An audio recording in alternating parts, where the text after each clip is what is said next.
Hello everyone, my name is Sabila Fatima and I am a third year student of Electronics Engineering from Zakir Hussain College of Engineering and Technology. Today I am going to summarize all what I have learned from today's video lectures. In the first video lecture, we were given a brief introduction on how various commands in SCILAB can be used to process and analyze audio signals.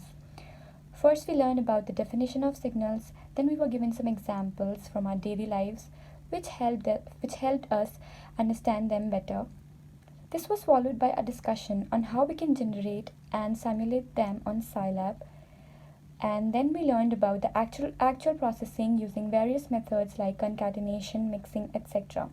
And finally, we learned about how to analyze these audio signals.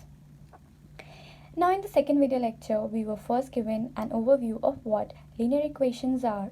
Then we learned about two different methods which helped us to solve the system of linear equations, the first one being the Gauss elimination and the second one the Gauss-Jordan method. By the end of this lecture, I was able to grab the concept of developing SCILAB code to solve system of linear equations and to find the value of the unknown variables of these equations. Now in the third video lecture, we came across another method of solving linear equations, which was iterative method. There were two different types of methods, iterative methods, which we learned, like the Jacobi method and the Gauss-Seidel method.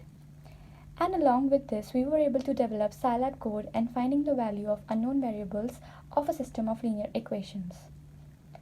And finally, in the last lecture of the day, I gained knowledge about solving interpolation problems using different numerical methods, like the Lagrange's interpolation and the Newton's divided difference method. We learned to develop SCILAB codes to apply these numerical methods for solving our interpolation problems and finding the value of a function at a new data point. Thank you.